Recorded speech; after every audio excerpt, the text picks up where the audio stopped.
professor, eu pessoalmente estou esperando um pouco, porque eu até tenho dúvida, mas é mais referente à matéria já passada e cobrada na primeira avaliação.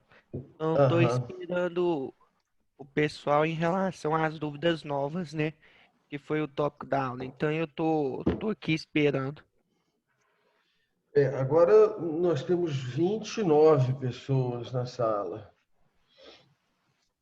Eu acho que se alguém quiser começar, nós poderíamos ir ganhando algum tempo.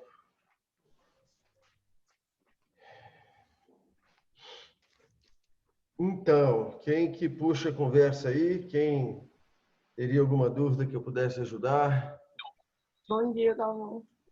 Bom dia. Eu não vou ligar a câmera hoje, não, tá? Quem está falando? É Larissa. Realmente eu não tenho a menor noção de onde você está, mas se você quiser começar, pode Eu queria conversar. saber, naquele caso que você passou, Ah, o Damásio, o policial que atirou no Davi, Pois é, assim eu não lembro. Você teria que me contar o caso de novo. é o caso do supermercado EPA, que o assaltante entra Ah, tá. ameaçando Você está falando desse período novo, né? Eu isso. deixei um relatório de um delegado sobre um caso que aconteceu aqui recente no EPA. Exatamente, é isso, né? Isso. Eu queria Então, saber por que que o delegado, aliás, se o delegado poderia considerar o artigo 25, parágrafo único, que fala que o policial, em legítima defesa, pode, com o risco de perigo, proteger a vítima. Se ele poderia ter negado isso, é, apesar do excesso ali, depois. ali a gente tem uma questão bastante interessante para perceber como que o servidor público, que tem uma função muito definida, não é, de apurar um fato, né, um fato envolvendo, enfim, um assalto, pessoas armadas, reação e consequências, ele acaba expressando muito uma visão ideológica de mundo, que, na perspectiva dele, tem uma, digamos, intervenção, uma interferência nociva do capitalismo que explora, não sei o quê, e percebam como dali ele acaba contaminando, não é, a interpretação que ele faz. O fato concreto é que uma pessoa entra ameaçando outras com uma arma de fogo. A arma de fogo não estava apontada para ninguém, mas a arma de fogo já estava, digamos, fora da cintura, já estava pronta para uso, já estava na mão daquele indivíduo que faz o anúncio do assalto. A legítima defesa, ela permite uma reação para a agressão que está acontecendo e para a agressão que está prestes a acontecer, que é a agressão iminente. Não é?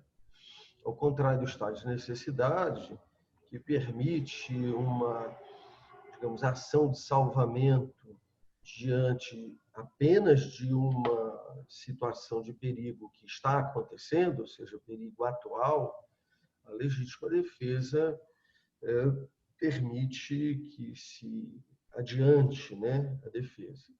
Aquela situação tem a seguinte complexidade: já estava acontecendo uma agressão atual, né? Estava acontecendo, então é atual, contra o patrimônio. A pessoa já tinha anunciado o assalto. Com a arma na mão, a pessoa poderia assim, ato contínuo, não é? Realizar uma agressão física contra qualquer das pessoas que estivessem ali. Em muitos casos, há reação e a pessoa, então, que está assaltando efetua disparos e tal contra quem reage. Mas em muitos outros casos, a agressão também acontece por parte de quem está assaltando, né, realizando o crime, contra quem sequer reage. Muitas vítimas entregam os seus bens e o assaltante ainda assim agride, né? Então nós podemos ver uma agressão atual contra o patrimônio e a possibilidade real de uma agressão contra pessoas, porque o indivíduo estava com uma arma na mão, pronta para uso. Bem, pela situação do caput, pela descrição do artigo 25 caput, já havia autorização para a defesa, né? Tanto a defesa contra o ataque ao patrimônio, que era atual, quanto a defesa em relação às possíveis vítimas de uma agressão iminente. E aí, claro, a gente tem uma dificuldade de proporção. Uma coisa é a proporção em relação ao patrimônio, outra coisa é a proporção em relação às pessoas que poderiam ser até mortas por aquele indivíduo que ataca. Bem, nós tivemos com o pacote anticrime uma mudança que introduziu esse parágrafo único no artigo 25, que, digamos assim, teve uma versão, uma primeira proposta, depois uma alteração, depois uma outra, e de fato nós tivemos uma redação final que não, digamos assim, modifica aquela situação do caput. Nós ficamos foi com uma dúvida, porque o caput fala em iminente agressão, mas já permite as hipóteses de iminente agressão. O parágrafo único fala em risco de agressão. E aí a gente fica realmente na dúvida. Risco de agressão e iminente agressão é a mesma coisa? A Lei Complementar 95 é uma lei que nos diz como as leis devem ser escritas. E uma das observações muito claras dessa lei complementar é que não se deve usar sinônimos para descrever, palavras sinônimas, né? Para descrever as mesmas situações, porque isso leva a confusão. Ou seja, sempre que o legislador quiser falar a mesma coisa, ele tem que usar a mesma palavra. Se ele quer se referir à mesma situação, aos mesmos objetos. Então, se a gente tem essa premissa, a gente diz assim, puxa vida, então, iminente agressão é autorizado pelo caput. Risco de agressão é autorizado pelo parágrafo único. E agora eu tenho que descobrir o que é esse risco de agressão, sendo uma coisa diferente da iminente agressão. Mas o caput tem um detalhe, Larissa, que eu não sei se você percebeu. Perdão, o parágrafo único, que é uma construção muito ruim. Né? Ela prevê uma situação muito específica de risco de agressão contra vítima mantida refém. E aí a gente volta àquela mesma situação complexa. Ela já está tendo uma agressão atual à sua liberdade, porque ela está mantida refém. Só que o parágrafo fala em uma coisa que acontece além da privação da liberdade. Ela está mantida refém e tem o risco de uma agressão para quem já está mantida refém. Então, de novo, nós temos um ataque à liberdade, porque ela é mantida refém, e a possibilidade de um outro ataque, que aí, na referência risco de agressão, a gente tem alguma dificuldade de entender exatamente o que o legislador quis dizer. Mas nesse caso do supermercado, a narrativa que eu me lembre, não havia ninguém mantido refém. O indivíduo pegou uma pessoa na porta, né, um funcionário do supermercado e fez com que ele entrasse no supermercado, né? Mas não havia essa situação de tomada de refém, né? Que é uma situação que o parágrafo único exige. E aí eu entendo que não se aplicaria. Se aplicaria a situação do caput mesmo. Ah, entendi. E eu não sei se alguém Mas deu para perceber como que é uma previsão que mais atrapalha do que ajuda? Quer dizer, e é muito mais específica também. É mais específica. Tem que ser agente de segurança pública, e ali é interessante que aquele agente de segurança pública, para complicar a situação, né? Ele estava fazendo um bico, que aliás é indevido. No livro que eu escrevi sobre crimes contra a administração pública, eu entendo que, inclusive, aquilo é uma forma de corrupção, né? Quer dizer, o indivíduo é contratado porque ele é policial. Ele não poderia ser contratado, porque o policial não poderia exercer essa outra função. E ele acaba recebendo esse serviço em razão da função, e é uma conduta indevida. Então, será que é possível encaixar no parágrafo único o agente de segurança que não está trabalhando, o policial militar que não está trabalhando como policial militar, o policial civil que não está trabalhando como policial militar, né? É isso que eu ia perguntar. Pode ser considerado? Não sei. Isso é muito novo, né? E confuso, né? Eu acho que vai acontecer de decisões considerarem que sim e outras que não. Porque lá não fala, de fato, agente de segurança pública no exercício da função. Não fala. Não é? Mas então, o parágrafo único tem uma restrição. Só algumas pessoas poderiam se encaixar naquela hipótese. E tem uma segunda restrição. Só no caso em que a vítima já esteja privada da liberdade, ou seja, ela então está colocada na posição de refém, e existe a possibilidade dela ser agredida, ou seja, uma nova agressão, porque ela já sofre uma. Né? E essa uma já autoriza a intervenção. Quer dizer, a pessoa está privada da liberdade, tomou aquela pessoa como refém. Já é possível fazer a defesa dela, o resgate dela. Então, por que vincular a uma possibilidade de risco, de agressão? Quer dizer, então, tomou a pessoa como refém, vai dar um soco nela. Tomou a pessoa como refém, vai dar um tiro nela. Ora, mas não precisa esperar isso. Já é possível defender a liberdade da pessoa que está tomada de refém, e não se precisa ter nenhuma preocupação, enfim, com o que vai acontecer. Né? É um dispositivo muito ruim, isso vai dar muita confusão, lamentavelmente vai dar muita confusão. Entendi, obrigada, Galvão. Ok, Larissa? Parece que Matheus queria falar alguma coisa. Fala, Matheus. Professor, você está me ouvindo bem? Ouço bem. Perfeito. Professor, em conversa com um amigo meu anteontem, a gente está conversando sobre as aulas, e aí a gente começou a entrar numa dúvida, porque eu vi uma cena, um filme que eu gosto bastante, e esse filme ele descreve a seguinte situação, que é de um homem-bomba que ele está ameaçando se explodir, obviamente, porque ele foi obrigado, né?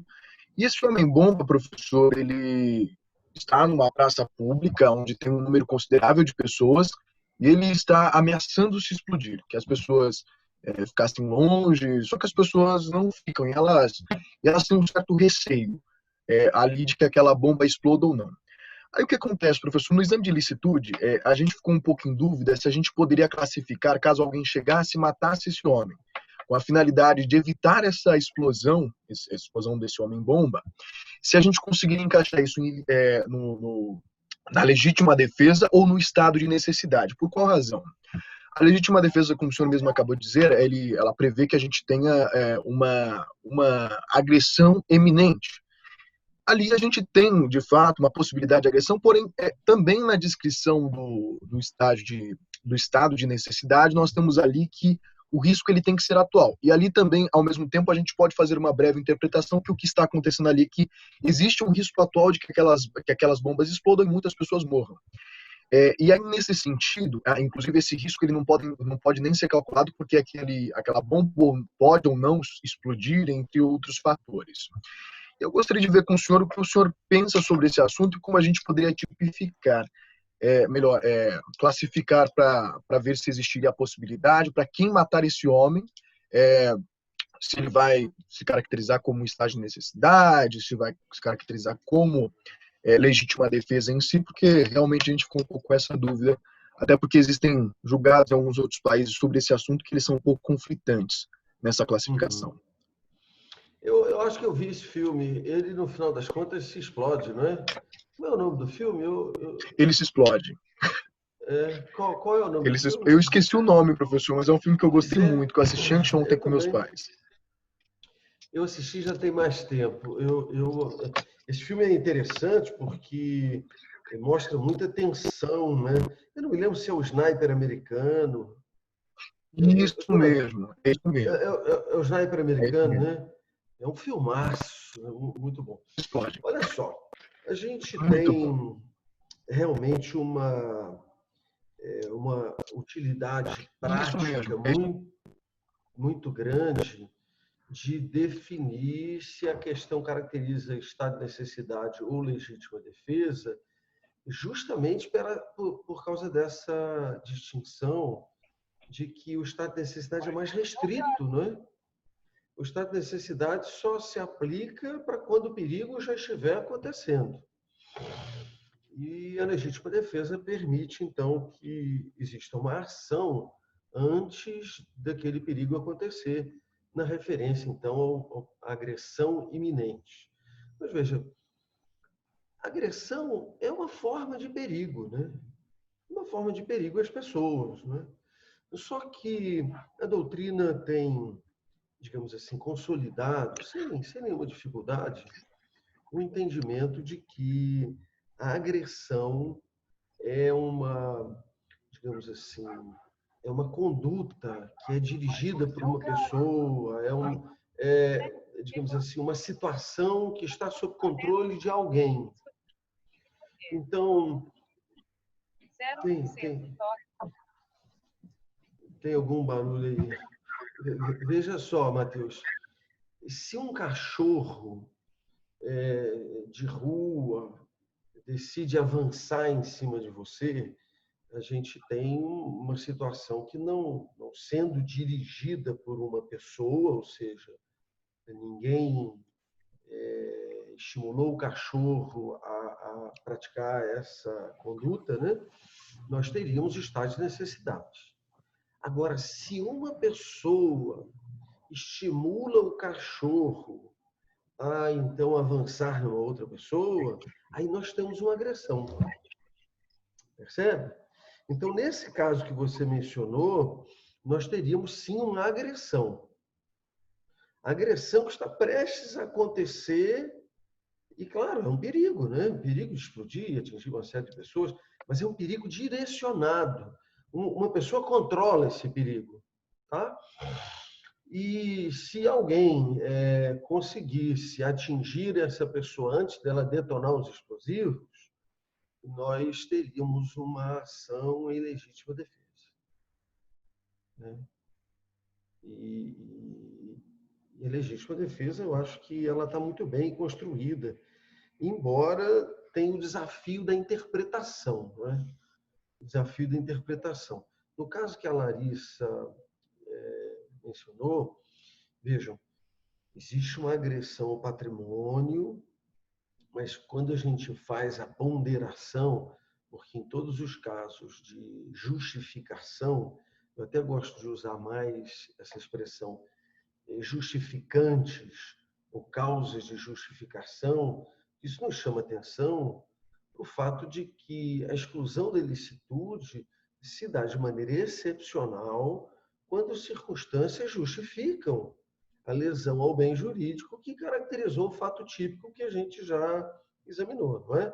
A gente caracterizou um fato típico e agora está procurando a justificativa para ele. Então, assim, ó, você deu o tiro, mas a justificativa era essa. Não é? Então, quando a gente fala em justificação, chama atenção para essa necessidade de explicar, né? De justificar.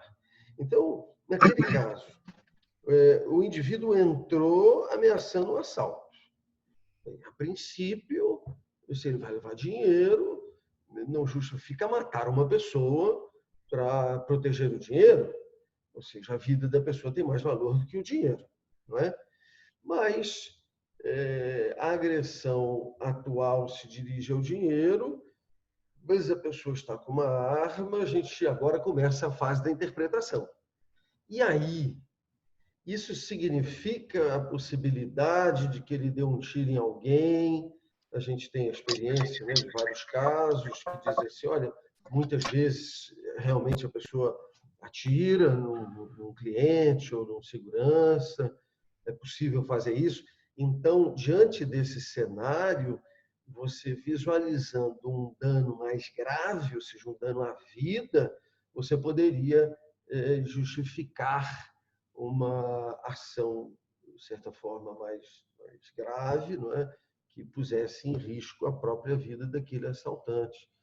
Mas é muito importante a gente ter calma para examinar o cenário e dizer assim, olha, aqui está acontecendo isso é atual, pode acontecer aquilo, isso aqui é iminente. E as duas possibilidades estão previstas no artigo 25. Né? Acho que, sinceramente, o artigo 25 é muito feliz, ele é tradicional, os países todos têm os requisitos muito semelhantes e tal. Não haveria nenhuma necessidade de fazer nenhuma mudança, principalmente essa mudança que o parágrafo único faz, que é, de certa forma, incompreensível, é desnecessária. É isso. E aí, meu povo, nós somos 41 agora. Será que mais alguém poderia continuar nossa conversa? Professor. Júlia? Isso, você está me ouvindo certinho? Estou sim, estou ouvindo bem. Bom dia, eu tenho uma dúvida sobre dolo eventual e culpa consciente. Uhum. Eu não sei se eu entendi muito bem na prática qual que é a diferença dos dois. Uhum. Por exemplo, você deu o exemplo do cara que virou a rua tipo, na contramão para economizar tempo e aí ele bate em alguém. Nesse caso, seria culpa consciente? Pois é. O que acontece, Júlia? Ao longo do tempo, nós fomos percebendo que nós montamos um modelo que nos ajuda a interpretar a realidade, mas esse modelo, num primeiro momento, era como se fosse, digamos assim, um modelo científico aplicado nas ciências exatas, ou seja, ciências biológicas. Então, é como se eu tivesse um microscópio e olhasse para o que está acontecendo e dissesse, é isso, é aquilo. Depois a gente começou a perceber, ou melhor, admitir, não é, que é impossível a gente comprovar o que passa na cabeça das pessoas. Qual é a intenção daquela pessoa? A gente nunca vai ter certeza sobre isso. Então, a gente interpreta a partir das informações que a gente tem, e as informações, digamos assim, mais importantes são relacionadas ao aspecto objetivo do comportamento. Veja que você me contou digamos, uma movimentação objetiva. Ele virou a contramão. Ele entrou numa rua, dirigindo um carro e tal. Bem, isso precisa ser interpretado para que a gente possa não constatar a intenção, mas atribuir, ou seja, dizer que nós entendemos que aquela pessoa pensou assim. E veja como é que é limitado esse trabalho. O digamos, a melhor descrição dessa tarefa seria: nós entendemos, diante das circunstâncias, que a pessoa pensou assim. A gente não pode ter certeza.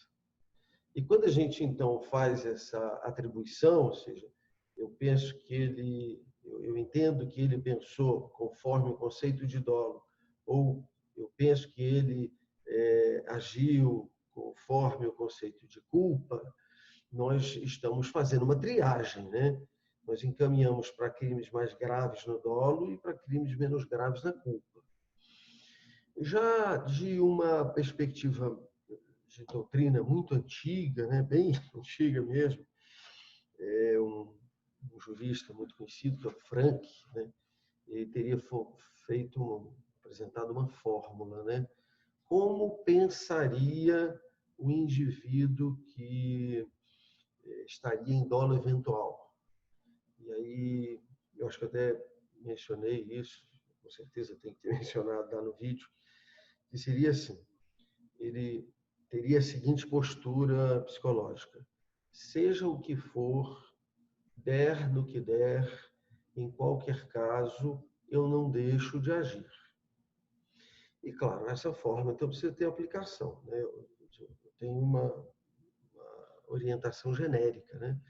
Então, vamos colocar numa perspectiva desse exemplo que você falou. O indivíduo decide, porque se o comportamento é voluntário e precisa de ter, obviamente, essa decisão prévia, né? Ele decide virar numa rua antes, pegando uma contramão. Ele toma essa decisão. Isso a gente consegue apurar muito facilmente.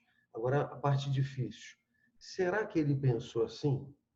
Eu vou entrar na contramão. Se tiver carro, se não tiver carro, vindo, de qualquer forma eu vou entrar na contramão. E se eu acabar batendo em alguém, é o der no que der, se eu acabar batendo em alguém, de qualquer forma eu vou entrar também na contramão. Então eu pego essa fórmula, né? Seja o que for, der no que der, em qualquer caso eu não deixo de agir, e aplico naquele caso que a gente está examinando.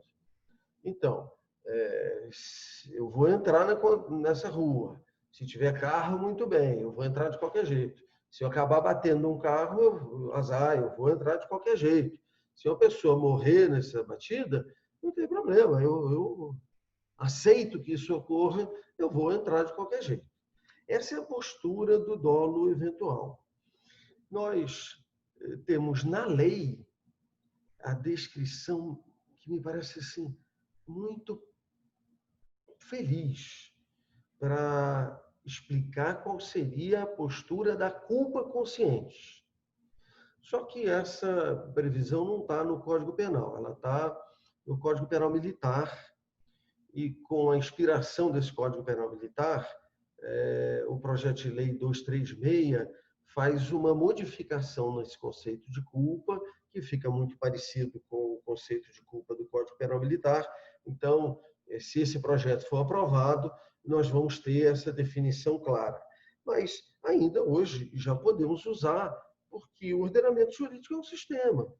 Então, o Código Penal definiu culpa de maneira muito ruim, o Código Penal Militar definiu de uma maneira melhor. E lá o Código Penal Militar fala da culpa inconsciente e também da culpa consciente. Quando ele fala da culpa inconsciente, ele diz assim: não previu o resultado que podia prever. Então, havia previsibilidade, porque ele podia prever. Mas ele não previu, ou seja, ele não usou aquela capacidade que ele tinha, ele não previu. Então, isso é culpa inconsciente. Os requisitos, então, previsibilidade e não uso dessa previsibilidade. Aí depois ele continua dizendo: ou prevendo-o, supõe levianamente que não ocorreria ou que poderia evitá-lo. Então, nós temos essa outra situação, e essa melhor, né, que está descrita na lei, que seria digamos, forma de pensar de quem age em culpa consciente. ele previu, né? Por isso que é consciente. Ele pode pensar assim: ah, não vai vir carro nenhum. No exemplo de entrar na rua, né? Não vai vir carro nenhum. Ou então ele pode pensar assim: mas se vier algum carro, eu consigo evitar a colisão, não vai dar problema nenhum. Então, seria a aplicação dessa outra fórmula que está no Código Penal Militar. Supõe levianamente, acho que essa palavra é muito feliz, supõe levianamente que o resultado não ocorreria ou então que poderia evitá-lo. E também não ocorreria, né? Se ele poderia evitá-lo, não ocorreria. Mas é aquela perspectiva de dizer assim, na primeira hipótese, não ocorreria independente da minha ação. E na segunda hipótese, ele não ocorreria porque eu tenho habilidade suficiente para evitar que ele ocorra. Então, o código foi muito cauteloso e previu as duas hipóteses. Agora, e no caso concreto, como é que nós vamos fazer? Nossa, aí é difícil, porque eu tenho a teoria ali, como é que distingue uma coisa da outra, e eu vou, então, no caso concreto, examinando as informações, perceber assim, esse caso se encaixa melhor na perspectiva do dolo ou se encaixa melhor na perspectiva da culpa, mas nós não podemos afirmar nunca com certeza absoluta, porque não existe esse equipamento que a gente possa, então, comprovar o que o indivíduo pensou, né? O que passou na cabeça dele. Mas Então, ajuda. eu entendi, mas, por exemplo, no caso de dirigir embriagado, e aí eu tô dirigindo embriagado e eu atropelo alguém e a pessoa vem a morrer. Eu acho, né, que a pessoa que tá dirigindo embriagada, ela também pensa, conseguiria evitar. Então, nesse caso, é dolo eventual, porque é mais como se fosse um contrato, assim, da sociedade. Por exemplo, a gente sabe que se a gente atropelar alguém embriagado e ela morrer, é crime doloso já antes de acontecer. Então, é mais ou menos assim? Seria como se fosse um combinado social? Ou é porque é Mais ou muito menos. grave? Mais ou menos. O que é interessante perceber, e você percebeu bem, é que toda essa atribuição sofre uma influência cultural. O que eu quero dizer? Na sociedade que nós vivemos, existe uma interpretação já que muitas vezes é simplificada, né? É atalhada, né? As pessoas simplificam questões complexas, né? E há uma tendência, então, a dizer, como o crime foi muito grave, coitada da vítima, morreu, a família da vítima, não sei o quê, então você foca naquele resultado, só que a caracterização do crime não depende somente desse resultado. Claro, se a pessoa morreu, é um homicídio, mas eu tenho que decidir ainda se o homicídio é doloso ou se ele é culposo. Eu vou decidir isso não é olhando para a vítima que morreu, mas é olhando para o autor que dirigiu o carro, e eu vou ter então que conseguir interpretar qual era a intenção que orientou aquele comportamento dele. E o que lamentavelmente acontece, e nesse caso, né, Júlia, é em desfavor dos réus. Tem outros casos que são favoráveis aos réus, né? Nesse caso é bem desfavorável, né? Costumamos ter aqui no Brasil uma, uma tendência a reagir ou interpretar com maior rigor. E aí, veja, nós pegamos normalmente dois dados objetivos: embriaguez e excesso de velocidade. Ou então, normalmente embriaguez e excesso de velocidade. Ou então, embriaguez e contramão. E aí, a partir desses dois dados objetivos, nós interpretamos um subjetivo. Aí, então, ele assumiu o risco de matar.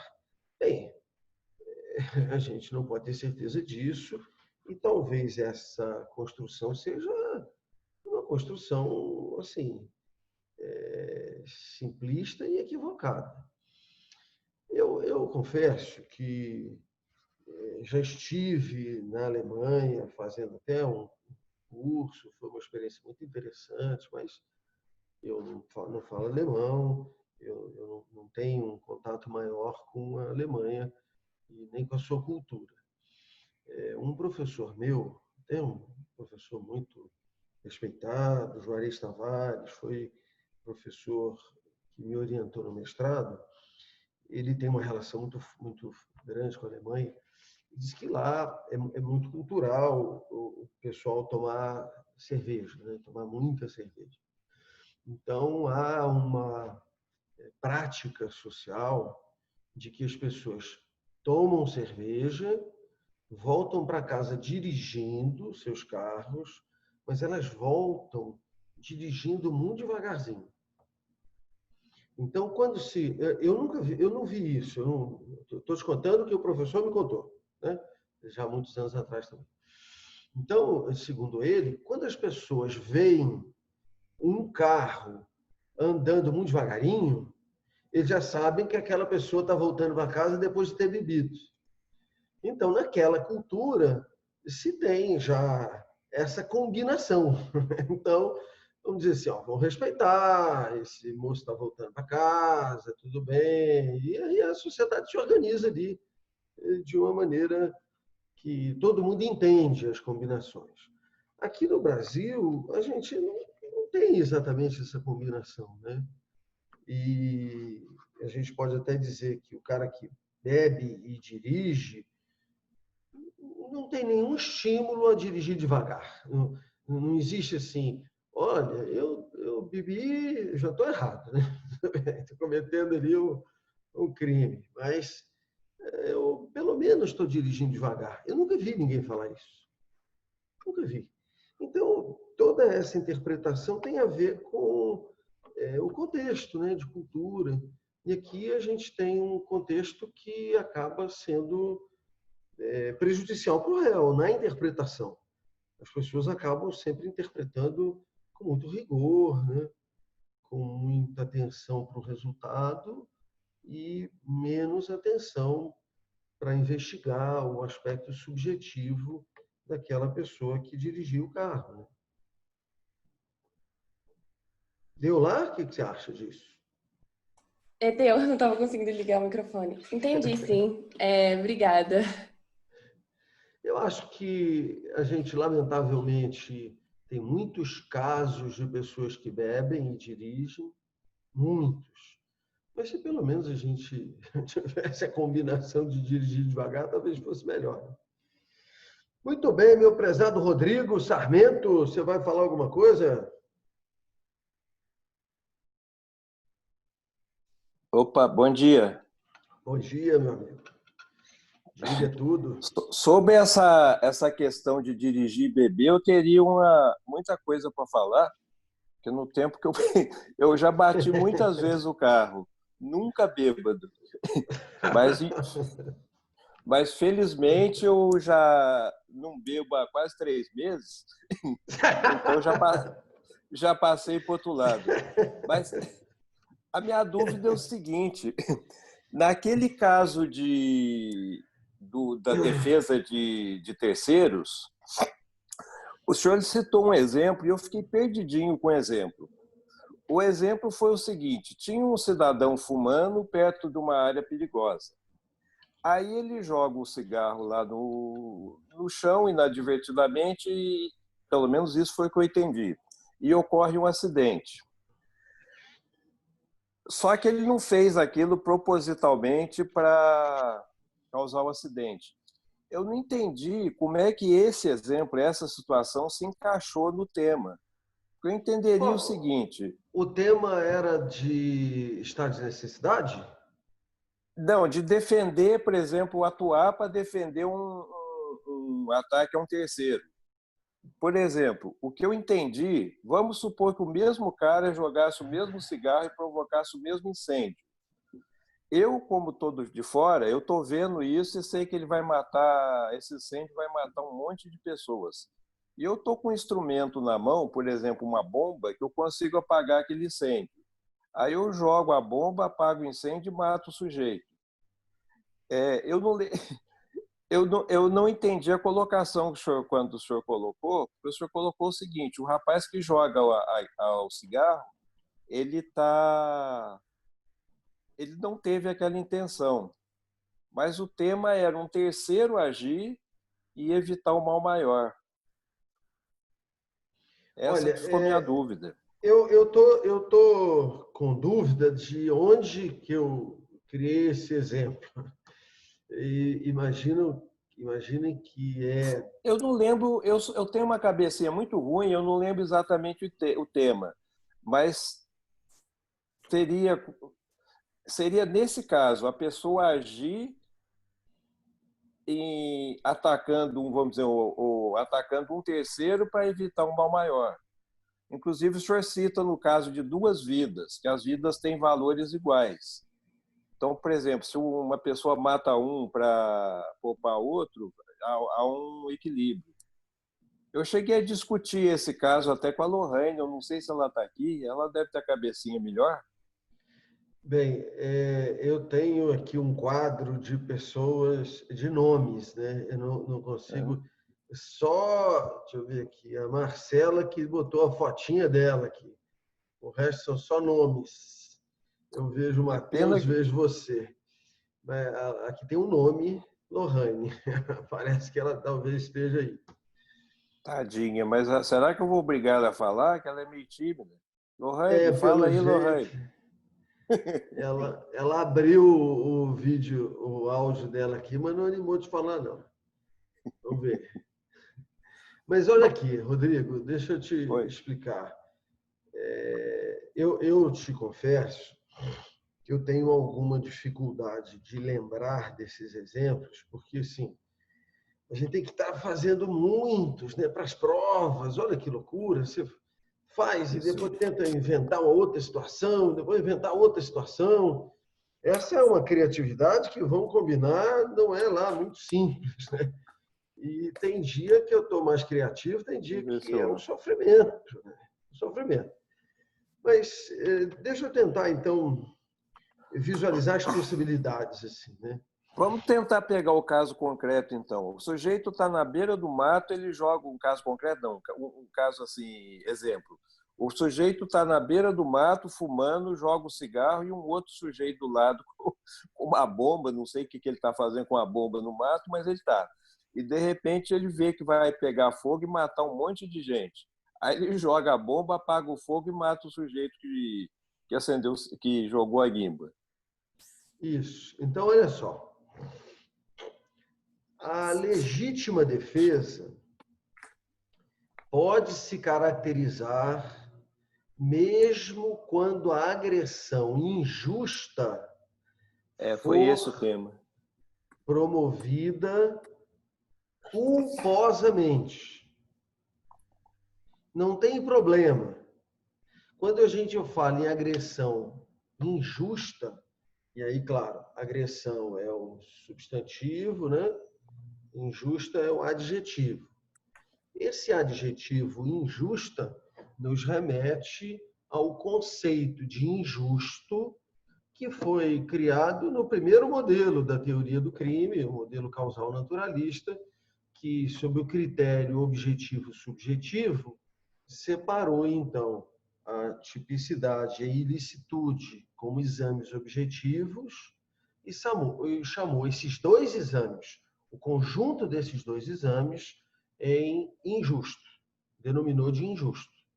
Então, claro, isso seria um substantivo, mas adjetivando a agressão, nós estamos dizendo que a agressão é injusta quando a agressão for típica e ilícita.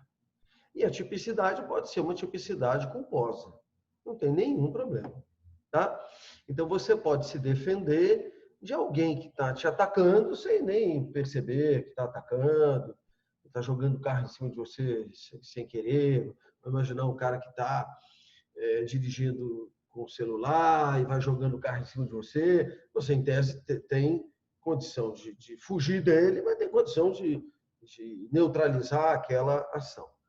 O que você contou parece que foi a criação de uma situação de perigo culposamente. Você pode entender que isso é agressão se o fogo puder chegar a outras pessoas. Então, você pode, digamos assim, interferir para neutralizar o fogo. Mas olha que esse caso é um pouquinho complicado. Se o cara já jogou a ponta de cigarro no chão, ele não tem nada mais para fazer. Você iria matar esse cara para quê? Você não precisa matar o cara. Você precisaria apagar o fogo. Não precisa matar a pessoa que no momento anterior jogou um cigarro na mata ou sei lá, em qualquer lugar. Então, esses detalhes são sempre muito importantes, né? A gente pegar o cenário e fazer as distinções, né? O fogo prossegue, mas a conduta daquele indivíduo já acabou. Então, se você dá um tiro nele, se você joga uma bomba, eu também achei meio estranho, mas assim, faz alguma coisa que atinge o cara, para que você está atingindo o cara? Não tem necessidade de atingir o cara. Percebe? Entendi. E aí, aonde que isso fica um pouquinho mais complicado e eu tenho medo que você tenha feito essa confusão. O cara que causou o incêndio culposamente, ele pode ser, digamos, colocado em situação de perigo pelo incêndio que ele mesmo causou. E aí ele pode precisar fugir daquilo e, para isso, talvez ele precise, digamos, atingir bem jurídico de alguém. Vamos imaginar que ele, então, arromba uma porta, que ele empurra uma pessoa, que tem uma corda para sair do apartamento, e aí ele empurra a pessoa e ele pega a corda. E se a gente estiver falando do estado de necessidade, quer dizer, Sim. o cara colocou o fogo sem querer. Não foi por vontade. Aí a previsão do estado de necessidade diz assim: não pode alegar o estado de necessidade quem causou o perigo por sua vontade. E a gente sabe que o dolo é composto por representação mais vontade, no dolo direto. Representação mais consentimento no dolo eventual. Então, a referência à vontade, ou seja, não pode alegar o estado de necessidade quem causou o perigo por sua vontade, é restritivo, então, apenas nos casos em que o indivíduo causou aquele perigo, vou dizer dolosamente, porque nós temos um incêndio doloso, nós temos a explosão dolosa, e isso, a princípio, caracterizaria um crime doloso. Mas é possível que exista perigos que não são crimes, né? O cara causou a situação de perigo, e aí, por vontade. O que isso, então, digamos assim, acarreta, né? De que se ele causou a situação de perigo por culpa, ou seja, sem vontade, ele pode sim alegar o estado de necessidade. Tá? Então, se ele causou um incêndio sem querer, e aí ele precisa sair dali, e aí empurra uma pessoa, arromba uma porta, esses fatos seriam típicos, mas ele podendo alegar o estado de necessidade, é possível excluir a ilicitude desse comportamento que ele pratica para se salvar. Mas aí a questão é de estado de necessidade e não de legítima defesa. Legal, obrigado. O senhor deu esse exemplo no tópico perigo provocado por vontade alheia. Então é isso mesmo. No livro, né? Na verdade, eu estou referindo ao vídeo, mas é o livro também. Tá. É porque, assim, são muitos exemplos, eu acabo não me lembrando exatamente, né? Por exemplo, agora, não sei se foi a Larissa, alguém falou desse caso do supermercado, eu falei, meu Deus, será que está falando no caso de prova? Aí depois é que eu percebi que era aquele caso que eu deixei o o relatório, né, para vocês examinarem. É um caso real, é bom de examinar, né, porque vocês verem a dificuldade de enquadrar, né, todas as interferências ali para fazer a caracterização do crime e tal. Né? Mas aí, gente, nós somos 39. Paulo está aqui ainda? Fala, Rafael. Bom dia, professor. Bom Eu dia. tenho uma dúvida para saber se tem como caracterizar o início da execução de uma conduta quando tem um flagrante preparado e esperado. E aí, se tiver como, se ele vai caracterizar naquele critério objetivo material, que aí a tentativa inicia com os atos necessários, né, para a conduta. Isso. Mas, veja bem, a gente tem uma certa simplificação, os operadores do direito acabam tentando simplificar, e nesse aspecto é interessante porque a gente vê muito claramente a força que o discurso do advogado acaba tendo, e advogados falam mais do que juízes, falam mais do que promotores, e isso acaba criando uma referência cultural. Então você diz assim, não é possível ter flagrante em crime impossível. Claro, é isso mesmo. Se você não pode cometer crime, eu não posso te prender. Como é que eu vou te prender se você não está cometendo crime nenhum? Se eu te prender, eu estou cometendo abuso de autoridade, né? Eu que estou cometendo crime. Ou seja, a prisão em flagrante só acontece na medida em que a outra pessoa esteja cometendo um crime. Perfeito, essa premissa está tranquila. Aí a gente tem uma previsão que diz assim, o crime é impossível quando há absoluta impropriedade do meio ou absoluta impropriedade do objeto. Ou seja, o meio de execução do crime é incapaz de completá-lo, né? Ou aquele objeto é incapaz, o bem jurídico, o objeto jurídico, é incapaz de ser ofendido, né?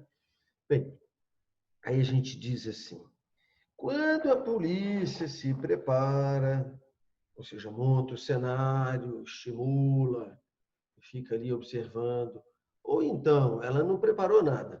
Quando a polícia fica só olhando, fica então esperando, ela não fez nada, não provocou nada, não deixou a isca, né? Que é uma expressão meio esquisita, mas alguns gostam de usar.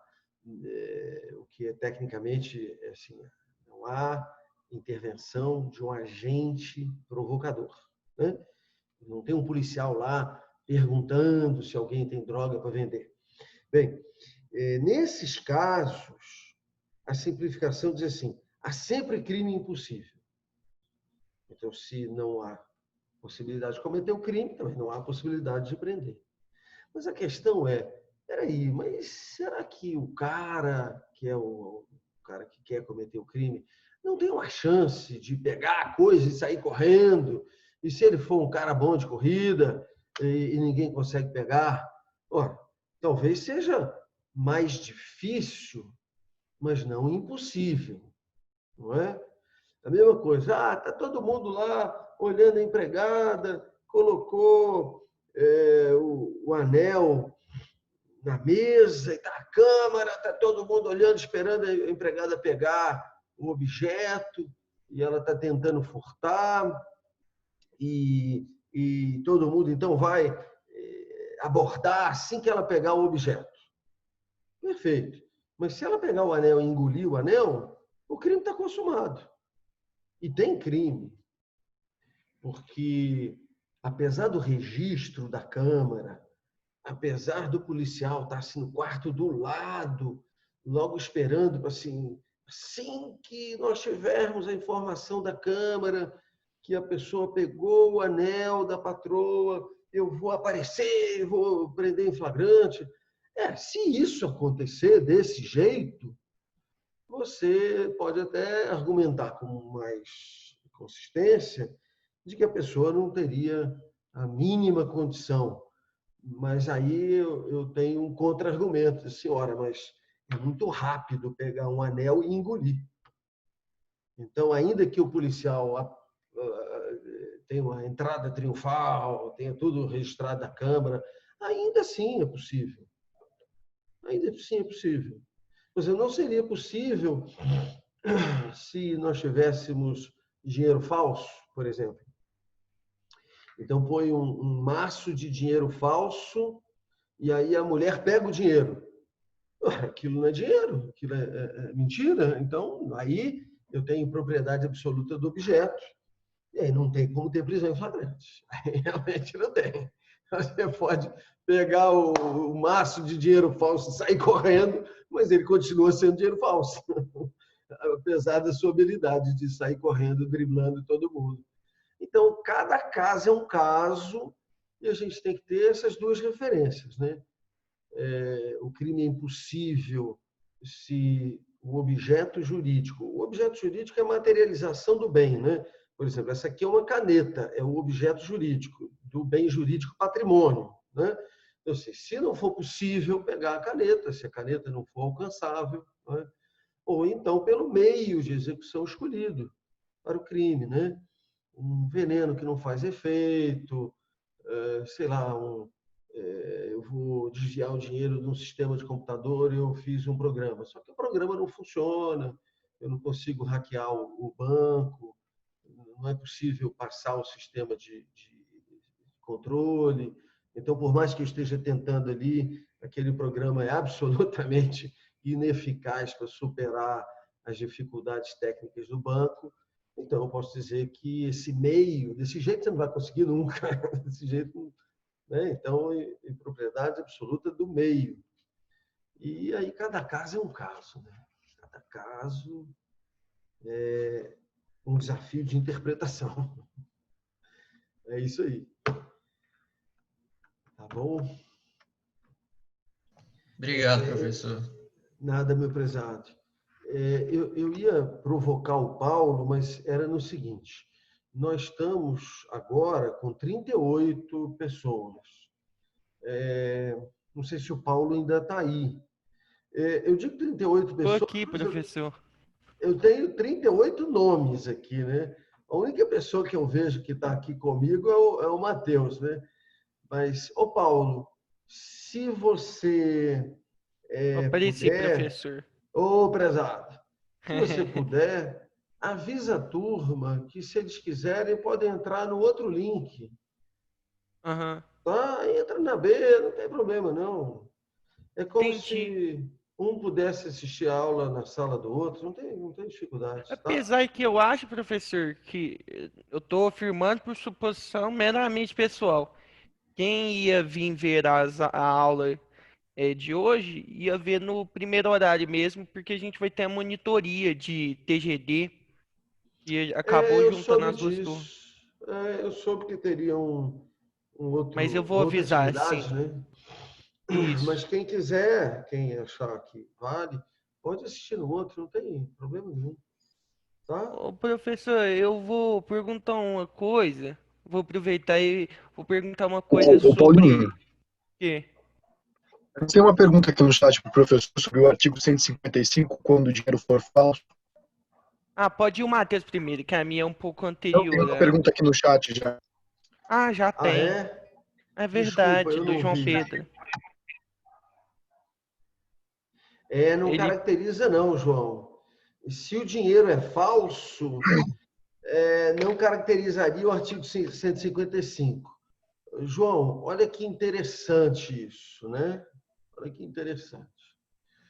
Quando a gente olha para a definição tanto do estado de necessidade quanto da legítima defesa, a gente percebe que todas as hipóteses de justificação estão sempre relacionadas ao, digamos assim, ao sentido do ordenamento jurídico, ou seja, nós podemos defender o que o direito protege. Ordenamento, eu usei direito como ordenamento jurídico, né? Então, nós podemos defender direito próprio ou alheio, tá? Bem, isso está claríssimo no 24 e no 25. definindo o estado de necessidade e definindo legítima defesa. Quando a gente examina o artigo 155, ele não fala em direito. O artigo 155 fala em coisa. E o dinheiro falso é coisa. Isso não tem dúvida. É coisa alheia. Aí quando eu digo assim, mas é alheio? Não é? Porque, assim, numa visão rápida, eu diria assim, ela é do João, né? Do fulano. O fulano, então, tem aquele dinheiro falso que ele fabricou, que ele vende no mercado negro e aquilo tem um valor econômico e tal. Mas o que é importante a gente perceber é que o Código Civil não defere direito de propriedade para objetos que são criminosos, né? Ou seja, não há proteção jurídica para cocaína que o traficante vende no ponto de venda lá na comunidade. Eu não posso dizer que o traficante é dono daquela cocaína juridicamente, né? Juridicamente eu não posso dizer isso. Quando a gente vê o artigo 155 falando em coisa alheia, o alheia, a referência que a gente tem é jurídica, né? Ou seja, coisa que o direito reconhece a propriedade, ou reconhece a posse, não é? E me parece, então, que não é possível furtar a cocaína do traficante, como não é possível furtar o dinheiro falso do cara que fabrica dinheiro falso, porque essa atividade não é protegida pelo direito. Bem, essa é a minha interpretação. Mas olha o problema.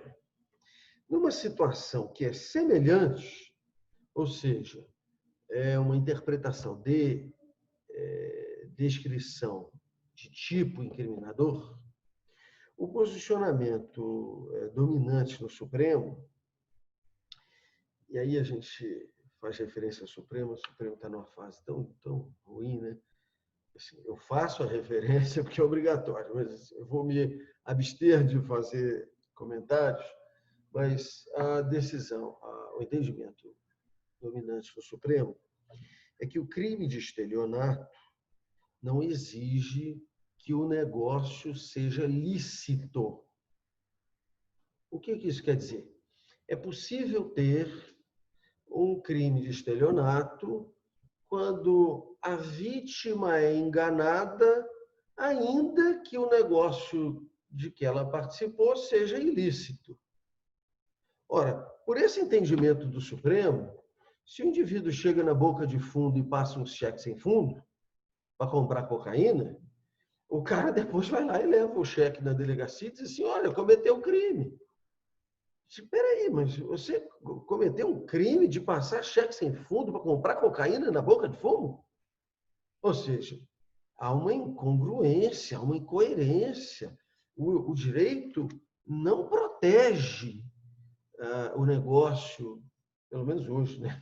Pode dizer que mude, não protege o negócio da venda de cocaína. Então, como é que você agora vai proteger um aspecto comercial que seria, digamos assim, a validade dos contratos que são realizados por meio desse título de crédito, né? Que é uma promessa de pagamento. O cheque é uma promessa de pagamento. Você toma um cheque aqui, você vai descontar lá no banco. Então, isso para mim é uma coisa absurda. Esse entendimento para mim é completamente absurdo. E quando a gente faz uma pequena modificação, a gente visualiza o absurdo de maneira maior. Você imagina o indivíduo que contrata outro para matar uma pessoa e paga esse contrato, né? Paga esse acerto com um cheque, e o cheque é sem fundo. E aí você diz assim, eu fui prejudicado porque eu paguei a ele R$1.000 e ele não matou a pessoa que ele disse que ia matar. Então, peraí, nós estamos protegendo o contrato de assassinato, né? Porque, até essa é a expressão, né? O assassino é o homicida de aluguel, né? Essa que é a a origem da palavra, né? Que recebia o pagamento em haxixe, né? Então, o haxichino era o matador de aluguel, que recebia o pagamento em haxixe, né? Haxixe, e aí essa expressão assassino. Então, o direito a proteger o negócio do assassino é um absurdo. E aí a gente pode perceber a mesma situação aqui do furto. O furto não está dizendo claramente que é uma coisa que recebe a proteção do direito. Referência à coisa alheia, eu até posso sustentar que a alheia é garantido pelo direito, a posse, a propriedade. Mas não está isso claro. Ah, então pode. Bem, eu entendo que não pode. Mas isso podia ser, sei lá, um pouco mais claro, em algum lugar, em algum dispositivo, o Código Penal deixasse isso muito claro, né? Que os crimes são sempre praticados contra bens jurídicos tutelados pelo direito. Me parece que isso está implícito até na própria, digamos assim, referência, né? O crime ofende um bem jurídico. Ora, se ele é bem jurídico, ele tem que receber a proteção do direito. Como é que ele não vai receber a proteção do direito? Aí o João diz assim, certo, mas me refiro ao contexto que o dinheiro falso não tenha um fim ilícito. Por exemplo, seria utilizado para gravação de vídeo musical. Sim, nessa hipótese, sim. Se é um cenário, por exemplo, né? E é possível subtrair uma coisa cênica, não é? Digamos assim. Num cenário pode-se ter objetos que são réplicas de determinadas coisas, né? E um indivíduo, então, furta um objeto cênico. Esse é possível, aí é diferente, tá? Aí é diferente.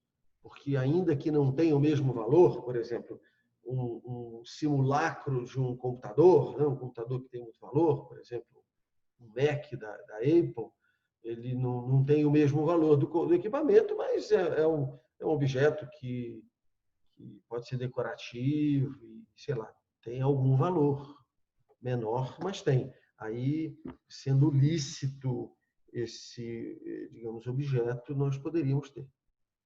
Ok? Professor, Ô, Pedro. Diga, Vitória. eu tenho uma dúvida ainda na questão lá do crime impossível em relação Sim. à tentativa. Porque, por exemplo, uma pessoa que efetua disparos contra uma vítima, só que não consegue atingir essa vítima, ela vai ser punida por tentativa de homicídio, não vai? Nesse caso? Sim, mas é porque o crime é Mas qual é a possível. diferença? Não, então, mas qual seria a diferença, por exemplo, de uma tentativa dessa forma para uma tentativa com ineficácia do meio, que a arma de fogo não funciona? Porque as duas tinham a mesma intenção de matar e nenhuma conseguiu atingir a vítima. Sim.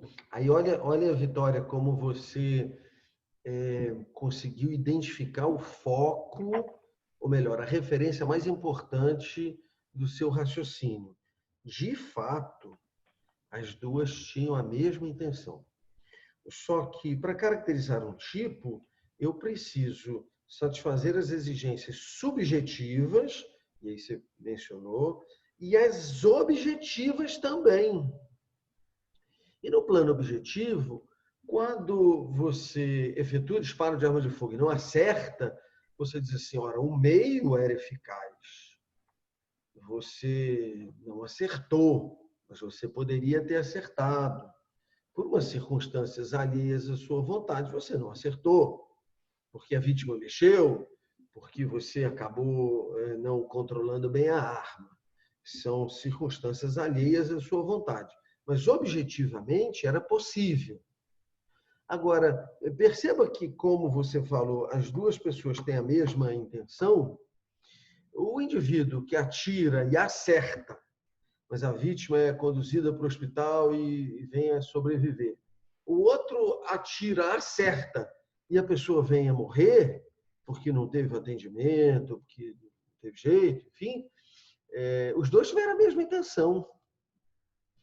a intenção da tentativa é igualzinha à intenção do crime consumado. E aí nós fizemos uma escolha, e poderia ter sido outra a escolha, mas nós fizemos uma escolha para dizer assim, mas o cara causou menos dano, então vamos diminuir a pena dele. Mas se a gente olhasse só a intenção, era para dar a mesma pena para os dois. Não é? Mas aí prevaleceu o argumento de dizer assim, poxa, mas o cara que matou, ele teve um resultado mais grave, ele acabou produzindo um dano mais grave, o outro produziu um dano menos grave. Será que a gente vai então dar a mesma pena para os dois? Então tá bom, então diminui a pena da tentativa. Quer dizer, isso eu estou tentando reproduzir uma possível conversa, né, entre os caras que no parlamento decidiram por isso. Tá? Mas quando a gente fala no crime impossível, então nós tivemos a construção desse conceito sempre vinculado ao aspecto objetivo. Ou seja, ele é impossível porque o objeto jurídico não se pode alcançar ou porque o meio de execução não consegue, então, realizar aquela conduta que é a conduta proibida. E veja, o artigo só se refere ao plano objetivo, não se refere ao subjetivo, até porque não era o caso, né? A pessoa quer, mas ela não consegue.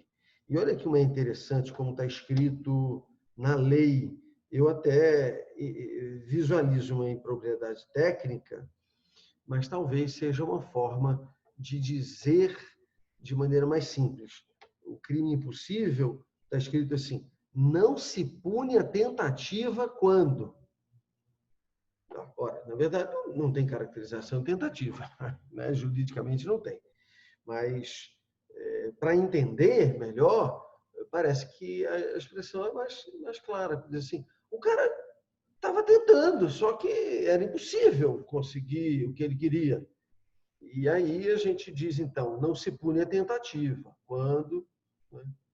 E aí são as duas possibilidades de impedir a caracterização, na verdade, da tentativa. Entendi, muito Deu lá, obrigada, Vitória? professor. Deu? Deu mesmo? Sim, então a tentativa vai ser sempre punida só com base no campo objetivo. Nunca Não. com relação... Não. Tem que ter os dois. Não, sim, a Tentativa intenção, tem que ter sim. os dois. Tem que ter os dois. Só que o plano objetivo é que é interrompido. Tá? Entendi. O cara continua querendo. Ou seja, o plano subjetivo não tem mudança. Ele não volta atrás. E quando ele volta atrás, a gente tem aqueles dois institutos, né? Que é da desistência, que é voluntária, né? Ele mesmo desiste, ou arrependimento, que, claro, também tem que ser voluntário. E aí a gente tem essa construção em que o subjetivo que volta. Mas na tentativa, é o objetivo que é interrompido. Mas, sabe, Vitória, é muito importante perceber o seguinte: o objetivo tem que começar e ficar a meio do caminho. Não é? Porque não se pune a mera intenção. Isso não. Uhum. Eu queria matar alguém. Até aí nada. Se você queria e não fez nada, não se pode punir. Então, é um querer e um começar a fazer. É esse começar a fazer que não chega no final, porque acontece uma coisa que está fora do seu controle, fora da sua vontade. Tá bom? Entendi, obrigada, professor. Nada, minha cara. E aí, Professor, gente? Diga, Júlia. Desculpa se alguém queria falar, é que é só complementando o que a Vitória falou. Então, por exemplo, o critério de tentativa objetiva individual, que fala da intenção do autor, é só quando tem a intenção, mas começou o plano objetivo? Ô, Júlia, foi muito bom você ter feito essa relação. São muitas as informações, né? Então, deixa eu tentar explicar isso de uma maneira mais fácil de entender, né? Olha, nós temos uma dificuldade prática. É saber quando que objetivamente a tentativa começa. Por que nós temos essa dificuldade? Porque no mundo as coisas estão acontecendo, não é? A pessoa entra na loja, pega uma roupa, não gosta da roupa, bota de novo no cabide, aí pega outra, e aí leva para o provador, e aí veste a roupa. Ou seja, todos esses movimentos nos desafiam a interpretação. Aí a gente tem, então, critérios. Quais são as possibilidades de, então, identificar aquele momento em que o movimento dá início à execução objetiva daquele tipo que a gente está examinando? Ora, a gente pode, num critério, olhar o que está escrito no verbo núcleo do tipo, e aí eu estou olhando para a formalidade, né? Aí é o objetivo formal. O que está escrito lá? Subtrair. Ora, mas será que começou a subtrair? Não começou? Está se preparando para subtrair? Olha, eu tenho dificuldade ainda, né? Mesmo olhando para o que está escrito no tipo, e parece que é uma garantia, né? Está escrito a lei e tal, eu ainda tenho dúvida. Vem cá, como é que foi esse negócio? Já está subtraindo ou não? Só está subtraindo quando está passando pelo caixa e indo embora? Aí eu tenho mais certeza, né? Bem, um outro critério, não é, que acaba reconhecendo que objetivamente, olhando só o movimento objetivo, eu não consigo identificar da melhor maneira possível quando é que o crime começa. Então, o critério objetivo final, que também é chamado de objetivo individual, ou também é chamado de objetivo final, ele reconhece a necessidade, para interpretar, de entender qual é o plano de realização daquele comportamento da pessoa.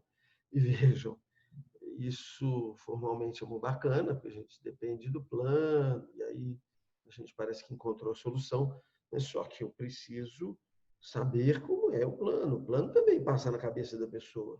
Eu não tenho essa capacidade de comprovar os planos mentais de ninguém, né? A gente não consegue fazer isso. E se o cara me conta, aí ficou mais fácil. Eu ainda tenho que acreditar que ele me conta a verdade, que ele pode me contar uma mentira, né? Então a gente tem todas essas dificuldades, Mas aí a gente vai tentar interpretar, né? E aí quando a gente diz assim, o cara entrou no provador, né? Como aquele caso daquela atriz. Até aí não tem problema nenhum. Até aí eu não posso afirmar nada. Não posso afirmar que ele está levando nada, né? Porque o provador está lá justamente para as pessoas usarem e verem se a roupa fica bem no corpo. Então, ela colocou no provador a roupa, aí colocou um casaco por cima, escondendo a roupa da loja.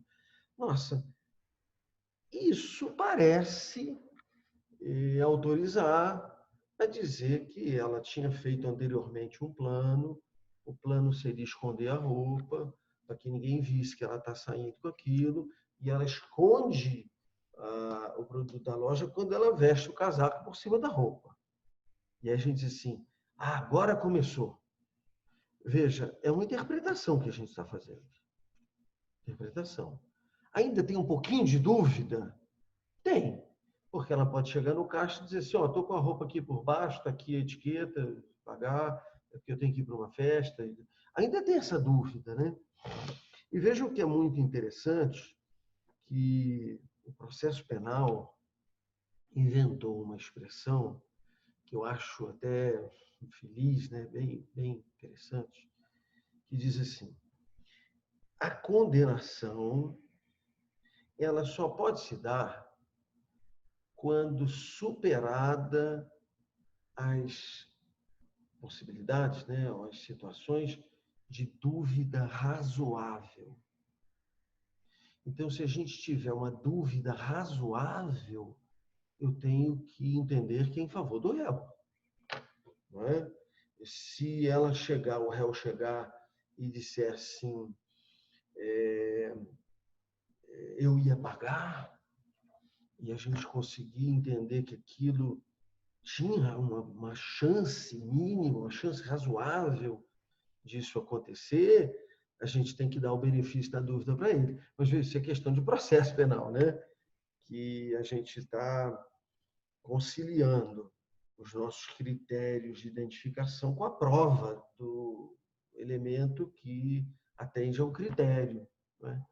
Recentemente, a gente teve lá no tribunal um caso muito difícil de julgar, e foi mais ou menos isso. Assim. O policial militar, um oficial, entrou no supermercado com a mulher. Aí eles se separaram.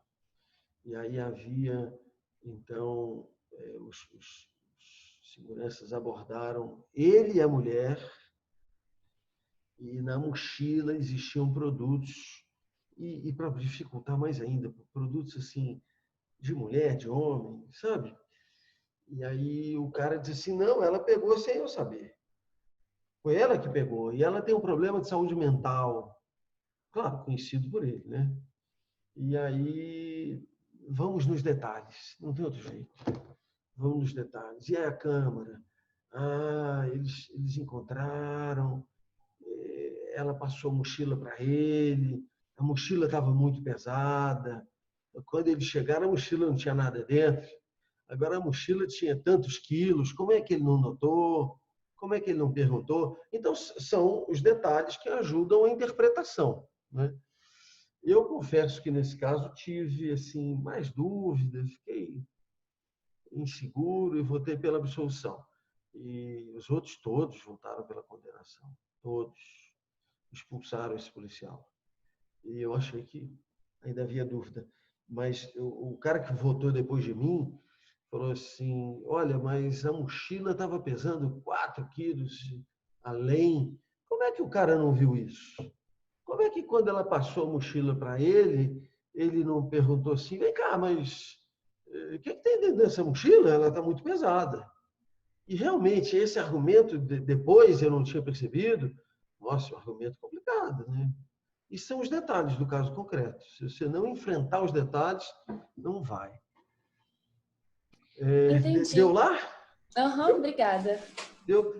Tem o Guilherme que escreveu aqui, eu posso ler, né? Ele diz assim, professor, bom dia, gostaria de tirar uma dúvida sobre a questão da prova, que se refere a Joana. Não lembro, né? Então, vou ver. Que acabou morrendo devido à perseguição feita pelo Manuel e que, ao ligar para o 190, não recebeu o atendimento adequado. Ah, tá, me lembro da história. Minha dúvida é a seguinte, se a funcionária é pública, não é o Estado que responderia pelo caso e, posteriormente, tomava as medidas necessárias em relação a ela, não sendo possível imputar qualquer crime atendente? Guilherme, olha só, no aspecto de uma responsabilidade civil, entra-se com uma ação contra o Estado. O Estado, então, pode indenizar a família das vítimas. Perfeito, é isso mesmo. Só que no criminal, o Estado não comete crime. Não existe a possibilidade do Estado cometer crime. Quem comete crime são as pessoas que cometem crime. Não é possível dizer que o Estado cometeu homicídio. Isso não existe. O que existe são pessoas que, em nome do Estado ou em nome próprio, cometem homicídio. Existe uma discussão que está em evolução. É a discussão da responsabilidade penal da pessoa jurídica. Isso tem sido um tema de interesse muito grande da OCDE, né, que são os países da Organização de Comércio, Desenvolvimento, né, e a preocupação muito grande é com a corrupção. Então, tem se discutido ampliação dos casos em que o Estado é responsável. A minha tese, né, que eu defendi no começo do ano para professor titular, a gente vai seguindo carreira, né? Chega no último grau, você só pode acessar se defender uma nova tese. Então, escrevi uma tese dizendo que a responsabilidade da pessoa jurídica é uma construção que não está adequada, porque nós precisaríamos ter uma teoria do crime da pessoa jurídica, coisa que nós não temos. Então, eu fiz uma proposta de construção legislativa de uma teoria do crime da pessoa jurídica, com fato típico, ilícito e culpável. Mas a tendência, e nós temos uma ampliação da responsabilidade, não da teoria do crime, não se tem teoria do crime da pessoa jurídica.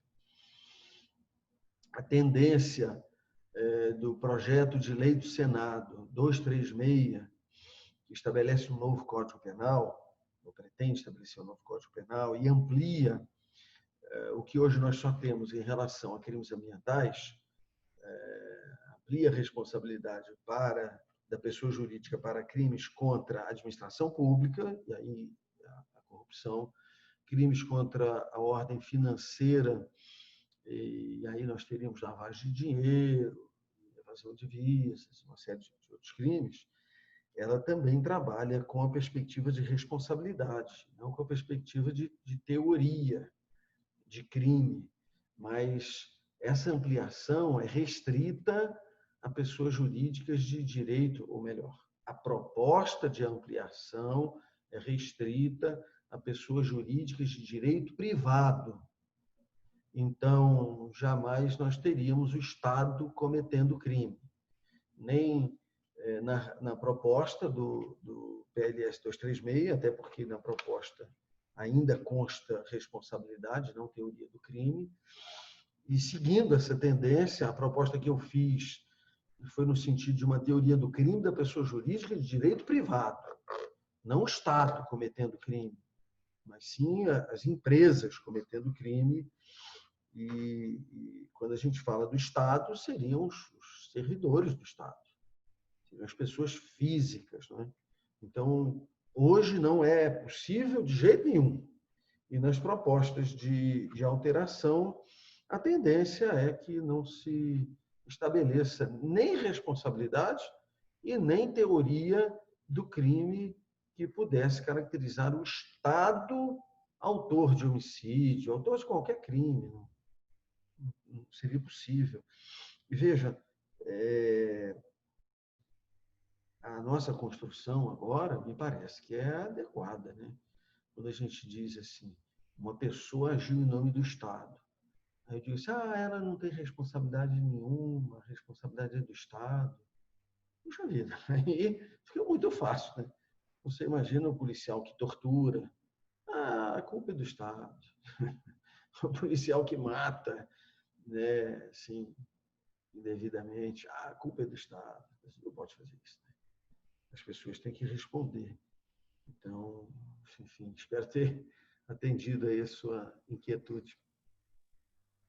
Professor, Tem o Matheus que falou aqui, Paulo. Seria válido criar responsabilidade penal para a pessoa jurídica, sendo que a hermenêutica constitucional preza pela individualização da pena? Matheus, acho que você não está lembrando que o artigo 225, parágrafo 3º da Constituição, diz da responsabilidade penal da pessoa jurídica. Mas, com base nesse artigo 3º, que fala em responsabilidade, nós temos uma lei regulamentadora, que é a Lei 9.605, a Lei de Crimes Ambientais, e como a Constituição fala em responsabilidade, a lei falou em responsabilidade.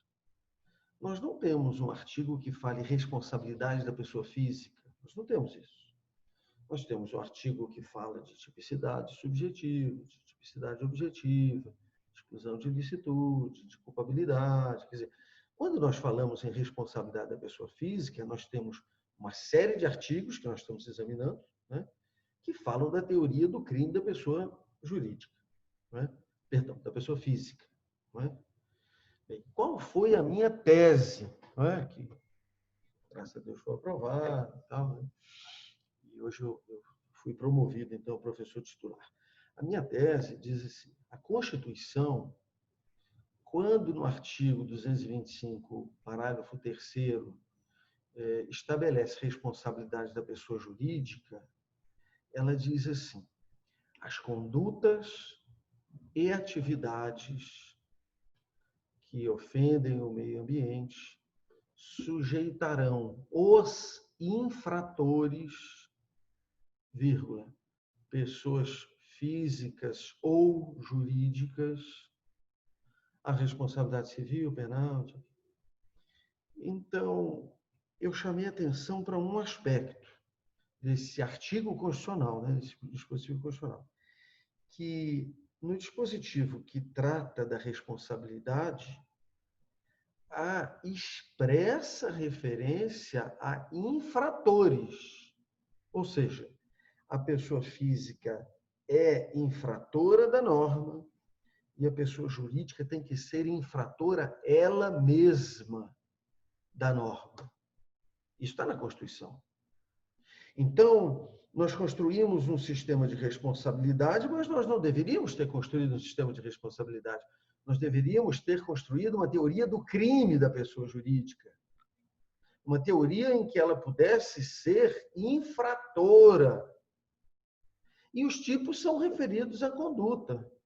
E eu vou te dar aqui, sim, rapidamente, né? Claro que o texto tem muito escrito, mas qual que foi a minha proposta mais interessante? E é colocar um ovo em pé, coisa mais simples do mundo, né?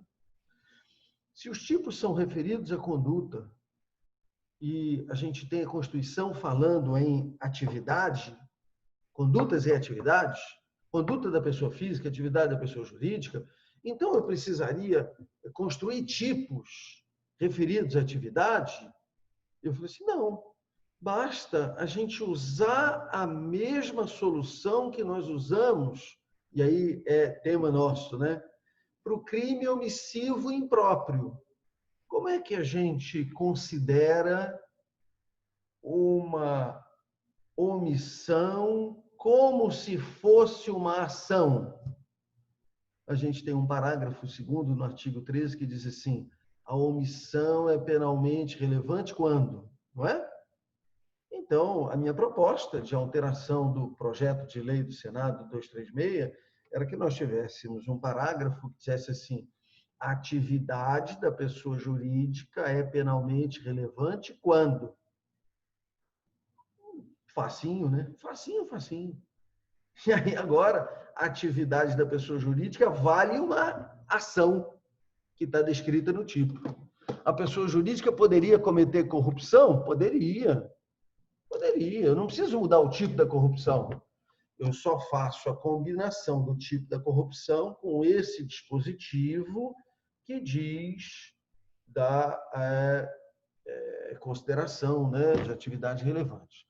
Agora, eu te dei toda essa informação, mas o essencial é o seguinte: naquele dispositivo que você lembrou da Constituição, que fala da individualização da pena, ele não diz que a individualização diz respeito a uma pessoa física.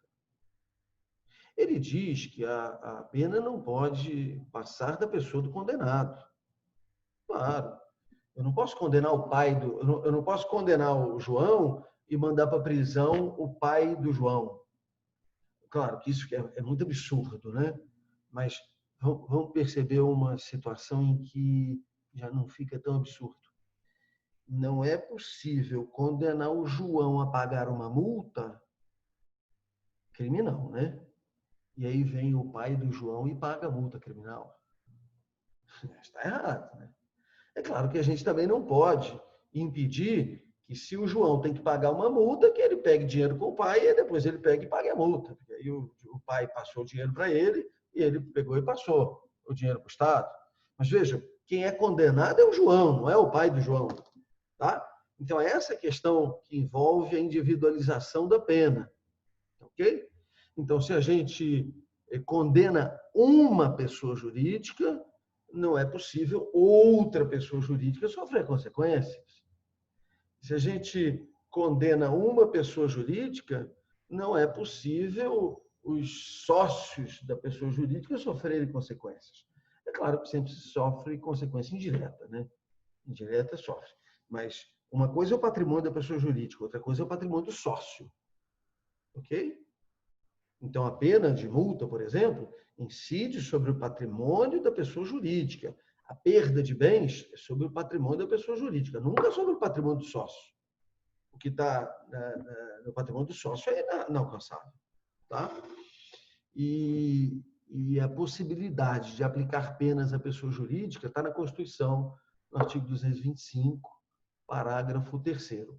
Lá está escrito para crimes ambientais. Mas o que é que a gente, então, tem entendido? Ora, a Constituição permite. A Constituição não veda. Por isso que o projeto de lei do Senado 236, até está lá no site a versão dele, né? Quem quiser consultar a última versão dele está lá no site. Se a Constituição permite no crime ambiental, então pode ser para o crime de corrupção também, né? E o Brasil tem compromissos igual o CDE e outros tratados internacionais e tal, né? Então há uma tendência a ampliar a responsabilidade da pessoa jurídica para outros crimes, em especial de corrupção, não é? Para atender esses compromissos internacionais.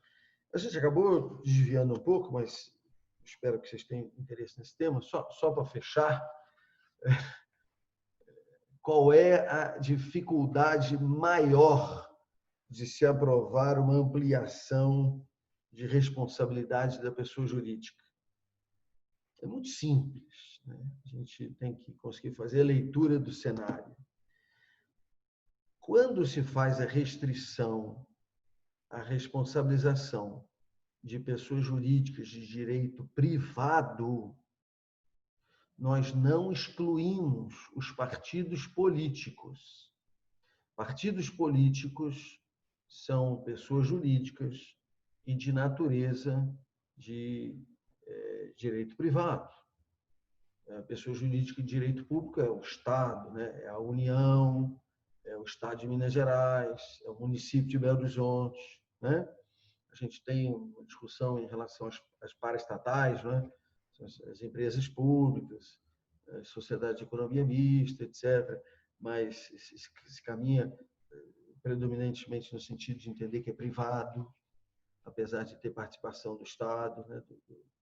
Da União, por exemplo, né? Do Estado de Minas Gerais, por exemplo, mas são paraestatais, ou seja, são de direito privado.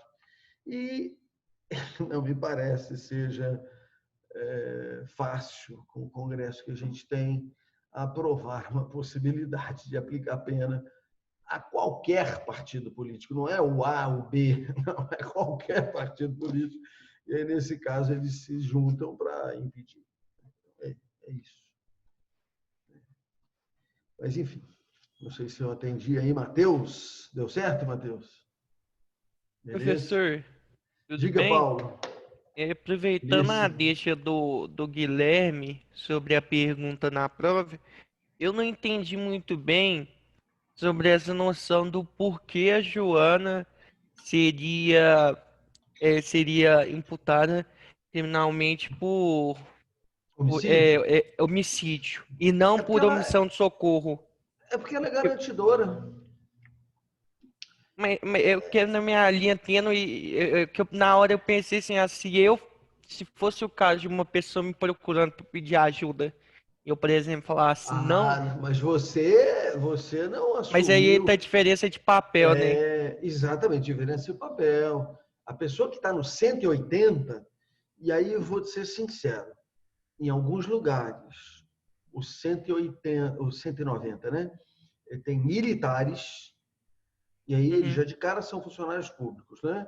Estão exercendo a função de atender as pessoas em perigo, é isso, não é? E em alguns outros lugares, eles são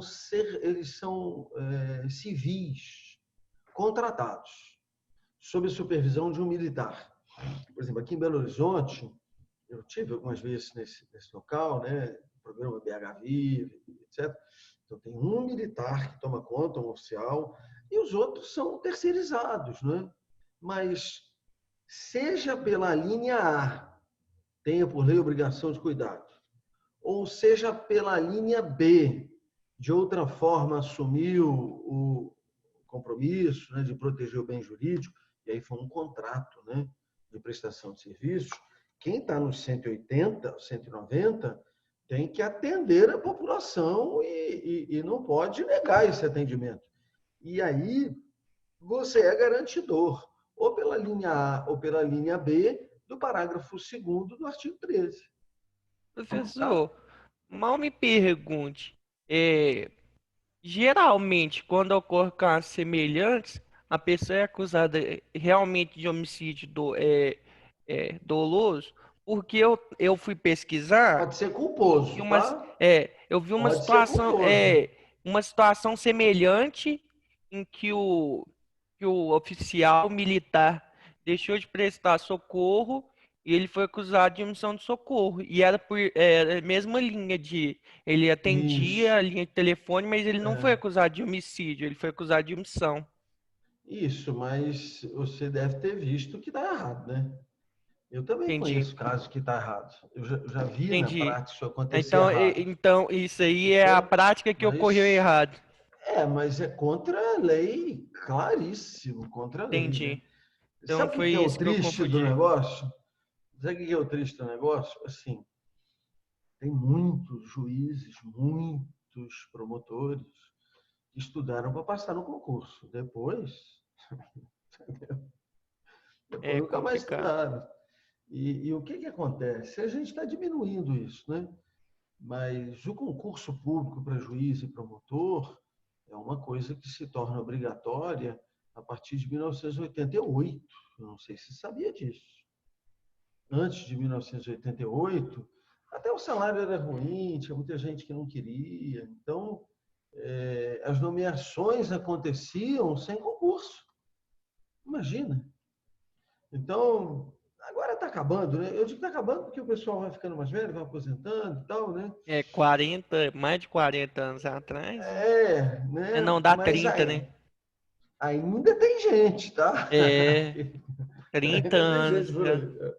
Tem gente por aí, tá? Mas eles estão velhinhos já, né, professor? Pô, mas o que é o problema disso? Estão no topo da carreira, né? Entendi. É verdade. No topo da carreira.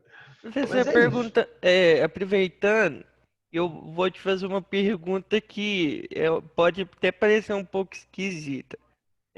Sobre a imunidade parlamentar, e eu até fiquei um pouco confuso sobre como se aplicaria a lei em uma residência diplomática, se seria a lei do país que ela está, se seria a lei do país de origem.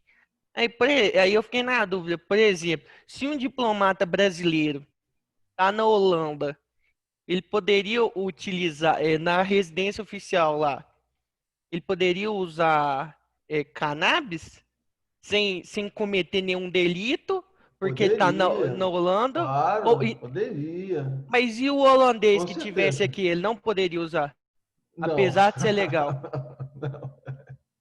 Eu fiquei em Não, dúvida em mas qual. o que acontece? Deixa eu tentar rapidamente, porque eu estou um pouco preocupado, que eu tenho que entrar no outro link lá, Uhum, tá? Porque 9h30 abre o outro lá. Olha, o que é muito importante de lembrar? Esse assunto lá de trás mesmo, eu me lembro que você falou que tinha uma dúvida lá de trás. isso. A gente tem a referência muito clara de que aplica-se a lei brasileira aos crimes cometidos no território brasileiro. Aí a gente tem uma previsão de extensão do território brasileiro e a gente tem uma previsão de aplicação, e é excepcionalíssima, a aplicação da lei brasileira fora do território brasileiro. Não é? E aí tem aquelas condições do cara entrar no Brasil, Uhum. aquelas coisas todas. Mas a gente, claro, quer Se é proteger o crime aqui e brasileiro, lá. quer isso, seja aqui e lá, que ele não tenha sido julgado lá, aquelas confusões. Uhum. Mas o que é muito importante nesse caso que você falou? As embaixadas não são consideradas de extensão nem do território estrangeiro no Brasil, ou seja, a embaixada dos Estados Unidos no Brasil é território brasileiro, Uhum. Nem a Embaixada do Brasil em Roma é considerada extensão do território brasileiro lá. Não. A Embaixada do Brasil em Roma é território italiano. Perfeito? Uhum. Então, a gente não tem essa questão de lei penal no espaço. O problema se apresenta em relação às pessoas, tá? Então, a gente tem uma série de pessoas que têm imunidade em relação ao exercício da função. É o parlamentar, né? O parlamentar tem imunidade no exercício da função, né? Ele pode acusar, por exemplo, um senador pode acusar o ministro do Supremo de estar desviando, vendendo sentença. Nós temos casos assim. Não é? Por quê? Uhum. Porque é o Senado que julga os pedidos de impeachment dos ministros do Supremo. Então, o que ele está fazendo? O exercício da função dele. Okay? Bem, então, a gente tem tratados internacionais e o Brasil participa, parte desses tratados, em que se dá imunidade ao representante do país estrangeiro no Brasil. Então, beleza, o cara é um embaixador da Holanda, está no Brasil e está consumindo drogas porque ele diz assim, lá no país meu de origem, a gente pode consumir. Aí cria-se um problema. Ou seja, a lei brasileira é aplicável no Brasil, mas a gente tem um indivíduo que é imune a ela, tá? Em razão da sua função. Isso quer dizer que o cara, então, fica aí, dá festa e consome droga a todo mundo? Bem, ele é imune, mas os outros não são. Não é? E Mas se então ele é ele poderia imune, usar. ele sim. Ele sim. Mas, deixa eu dizer de maneira melhor. Não é que ele pode usar. É que a gente não pode aplicar a lei em relação a ele. É diferente. Resumindo, praticamente poderia É, usar, né? mas aí o Brasil também pode pedir para que ele se retire. Entendi. Entendeu? Ele pode dizer assim, tudo bem, eu Então não a posso aplicar punição minha dele lei seria essa. contra você. Eu não posso aplicar minha punição em relação a você. Você está me criando um problema. Você fica aqui violando as nossas leis, apesar de você ser imune, você fica ostensivamente, etc. Então, eu não te recebo mais aqui. Entendi. Entende? Mas isso não quer dizer que vai prendê-lo por tráfico de drogas, né? Não Entendi. pode, porque ele é imune. Foi só outra dúvida pequenininha, porque eu sei que o tempo tá acabando. Que Aham. outro dia me veio uma discussão sobre o fato de menores consumindo bebidas alcoólicas. Aí eu pensei e cheguei meio que à seguinte conclusão. Eu não sei se está certo, eu estou perguntando para ver se está certo. O fato do menor consumir a bebida em si não é crime nem um delito. O delito está no fato da pessoa ter oferecido ou vendido para ele. É isso? Perfeito. Isso é uma contravenção. É isso mesmo. Entendi. Então o É. menor não teria, por exemplo, nenhuma coerção, exercício sobre ele, além da Não. retirada da bebida, por exemplo. Não, o que acontece? O Estatuto da Criança e do Adolescente é a Lei 8.069 de 1990. Olha como é que tudo a gente tem que ter assim, 30 cuidado no anos. detalhe, né? No detalhe. A Lei 8.069, ela diz assim, considera-se ato infracional a conduta descrita como crime. E essa conduta de vender a bebida é definida como infração, como contravenção, tá? Então, se um menor vende bebida para outro menor, ele não cometeria sequer ato infracional. Porque como a venda de bebida para menor é uma contravenção, não é um crime, o menor que bebe não comete nada. Evidentemente não comete nada. Se um maior vende ou dá bebida para o menor, ele comete uma contravenção, não comete um crime. E se um menor vende ou dá bebida para outro menor, ele não comete nada também, porque ele não comete contravenção, porque ele é inimputável, tem menos de 18 anos. Ele não comete ato infracional, porque o ato infracional é um ato descrito como crime, e isso não é descrito como crime, então não acontece nada com ninguém. Não acontece nada com ninguém. Mas, enfim, nós não estamos estimulando ninguém a beber, só estamos dizendo que não tem caracterização de tipo. Então, teoricamente, um jovem aprendiz poderia vender bebida para outro sem ter nenhum problema. Não, é isso que eu estou dizendo. Assim, vamos colocar melhor essa história de poderia. Não é que ele poderia, só não teria consequência. Entendi. Ele não poderia, mas também não tem consequência. Tá? Olha, tem gente entrando aqui e eu estou achando que é gente do outro. É por causa da troca que eu falei para o senhor no começo, que o povo achou que a aula da A seria 9h30 e a da B seria 7 horas. Então, vamos fazer assim, eu vou interromper essa aqui e quem quiser entra na outra, até porque eu não sei se a gravação de muitas horas aqui pode dar algum problema, e depois eu divido a gravação, né? Essa gravação é da A, não é isso? Vocês são da A. Não, a Então, gente é da B, mas a gente apareceu aqui porque tem uma aula agora da monitoria. Por isso que entendi. juntou. E eu não sei se a próxima aula terá muitos participantes, justamente porque vai estar tendo uma aula da monitoria. Não tem então, problema. já explicando uma possível Paulo, falta de pessoas. O que acontece? A gente vai ter um outro dia de encontro, tá? É sexta que vem, né? A gente vai ter um outro dia de encontro, acho que é na próxima sexta. Tá ok? Então, esse valeu, quem puder aproveitar e tal. Aí a gente tem de novo na semana que vem. Eu vou tomar mais cuidado com o horário, tá? Entrou uma menina aqui agora, eu acho que é a Aline. Isso. Eu não sei se ela... Entrou umas 2, 3 pessoas um pouquinho antes. Aline, eu não sei se você está me ouvindo. Eu espero que sim. Eu vou encerrar a reunião essa reunião e vou abrir a da outra turma, que está agendada para 9h30. Houve aí uma diferença, a gente colocou turma A e era turma B, mas então, viu, Aline? Eu vou fechar aqui e aí você entra no outro. E se o Paulo puder dar essa explicação de novo lá eu vou mandar lá no grupo, tá? Ô, Paulo, faz um favor para mim, por favor. Claro. Manda o link da outra aula.